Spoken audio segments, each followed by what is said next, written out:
What goes through your mind when I tell you that my 11-year-old twins are using marijuana? Do you think to yourselves, oh my God, the drug problem in the US is worse than I thought? How is it possible that 11-year-olds get access to pot? Maybe some of you thought, geez, I wonder what medical condition these kids have. The truth of the matter is, most of us don't think about medicine when we hear the word marijuana.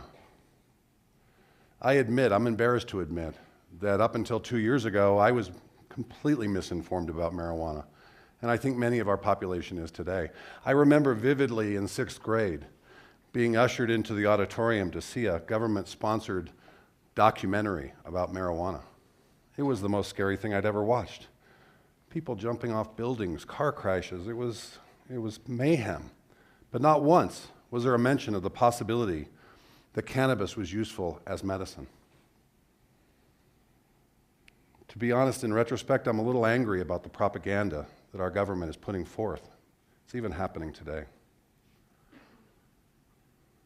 My big idea worth sharing is that medicinal cannabis can be the healthcare success story of our lifetimes, but only if we all engage in learning the truth and ask our federal government to end prohibition of cannabis. I'd like to introduce you to my twins, Addison and Cassidy. Believe it or not, today's their birthday. 11 years ago today, only a mile from here, they were born and came into our lives. Happiest day of my life. I love the date too. January 23rd, 2004. 1, 2, 3, 4. Unfortunately, Addie and Cassie suffer from a very rare genetic disorder called Niemann-Pick type C. This horrible disease is more commonly called, or what we call it, is childhood Alzheimer's. Their little brains are drowning in cholesterol. They're missing a protein that allows them to process cholesterol both in and out of their brain cells. The cause is neurodegeneration. They can no longer walk, and they can no longer talk.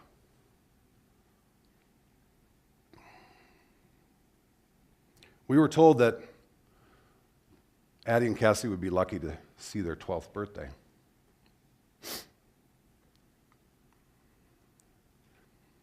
After reeling with this devastating diagnosis, my wife and I dedicated ourselves to finding treatments for our twins in their lifetime. We gave up successful high-tech careers in Silicon Valley, and we became research philanthropists, raising money for research. And ultimately, we became biotechnology entrepreneurs, developing a compound. The compound we found was cyclodextrin, and we found it with the help of an amazing group of scientists, researchers, and physicians from all over the world, including right here in Reno. Every week, the girls get an infusion. It's 8 hours long. It goes into their bloodstream, the cyclodextrin. Every other week, like yesterday, the girls go to the hospital and they get a lumbar puncture in their spine in order to get the cyclodextrin to reach their brains directly. We think that the combination of those two routes of administration are slowing down the neurodegenerative progression and hopefully maybe even stopping it. Addie and Cassie were the first little pioneers to try this scary treatment. I can tell you as a parent, with no one in front of you paving the way, it truly is a scary moment. Thankfully, more than a couple dozen kids around the world, including a few at the NIH, are now engaged in further science and research on this experimental treatment. But the treatment doesn't seem to help with their seizures. As a result of the neurodegeneration, my kids have seizures almost daily. A couple years ago, they were way more than daily. There were many a day.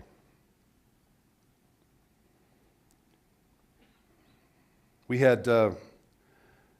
started giving the kids traditional pharmaceutical medicines for their seizures.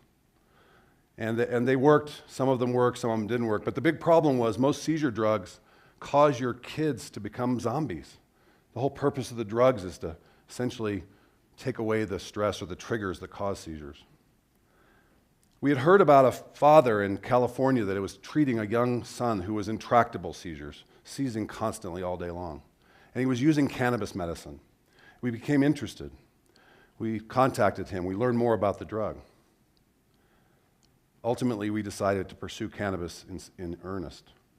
Did you know that the cannabis plant was used in as early as 2900 BC in China as medicine?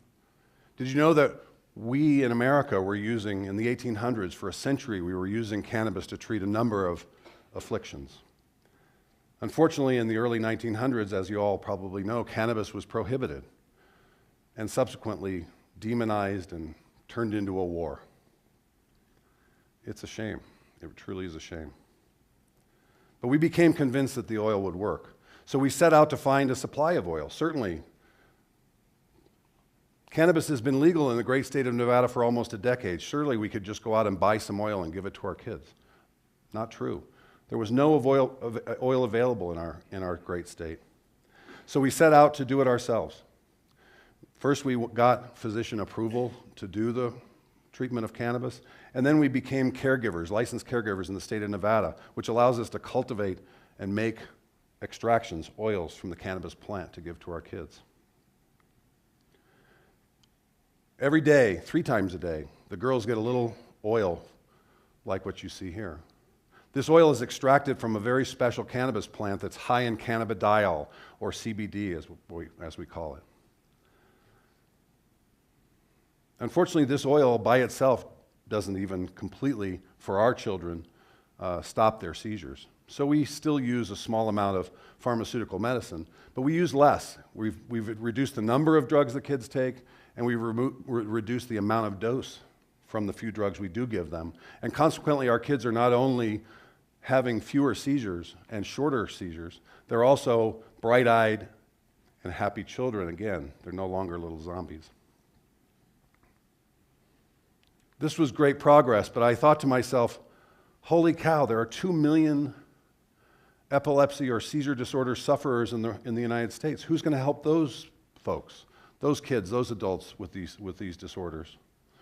And at that moment, we decided to take what we had learned for our children and turn it into a commercial business here in the state of Nevada, which was just preparing to allow that to happen. And as Kylie mentioned, we've endeavored to do so and are now licensed to grow, extract, and sell, dispense cannabis here in Nevada, the state of Nevada.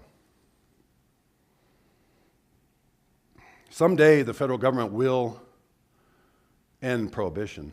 But how many lives will be lost potentially or severely affected in the meantime? How many kids with seizures like mine will move their families, will uproot from their homes to move to Colorado or Nevada to get these medicines? How many cancer patients will be denied access to inexpensive and effective medicine to treat the side effects like pain and nausea that come with chemotherapy? There is a groundswell of folks like me who understand the potential of cannabis, and I'm grateful for that. The ironic thing is some of my family and friends, including most particularly my own mother, are still not convinced.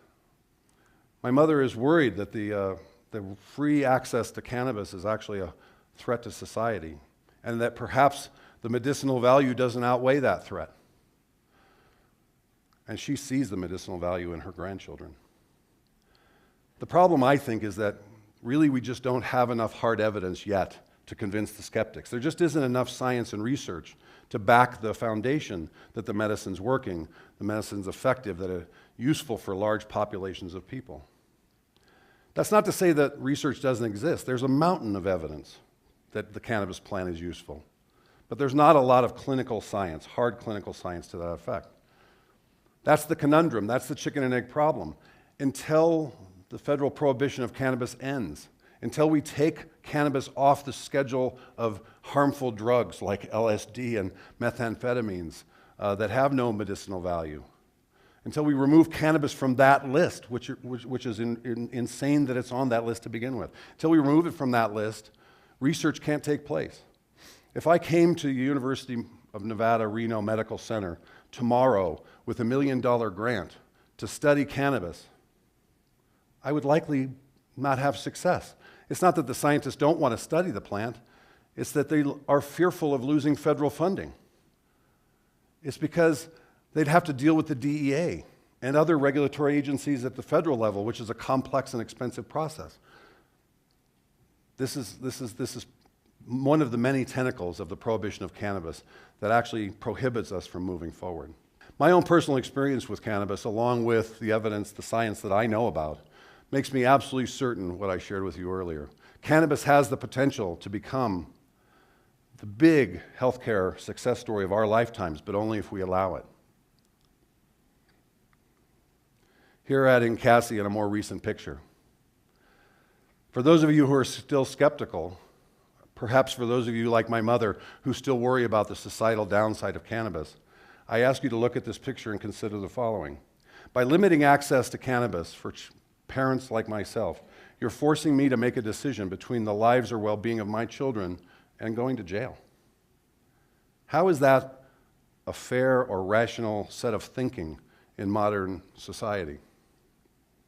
Our 16th president, the famous 16th president, had very strong feelings about this subject. He said, prohibition goes beyond the bounds of reason and that it attempts to control a man's appetite by legislation and makes a crime out of things that aren't crimes.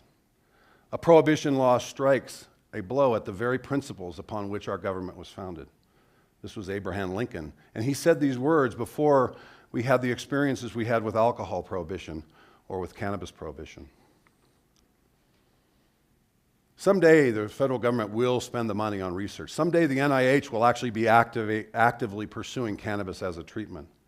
Until that day comes, a large group of us have come together and formed a nonprofit to organize and fund clinical research in cannabis in the private sector until we can use the academic institutions. We call the foundation People Can in honor of advocates like myself who over the last several decades have been saying what I'm now saying and whose words I didn't listen to until my own situation demanded it. Never in her wildest imagination, would my wife have thought that today she would be a cannabis advocate. She was also misinformed, let's say, about the plant until we needed to learn. Neither my wife nor I would ever believe that our young children would become the next generation of cannabis advocates.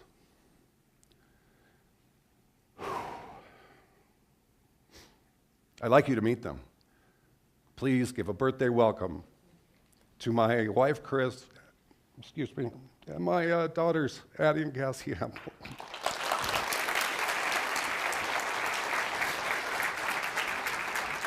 Hi.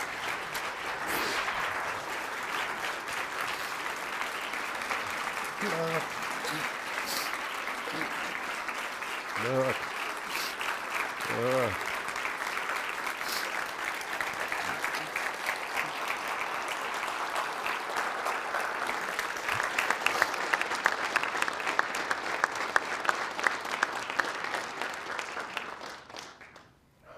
Would it be unkind to ask if we could sing happy birthday? Happy birthday to you. Happy birthday to you. Happy birthday, dear Cassie. Happy birthday to you. Yay! Big girls.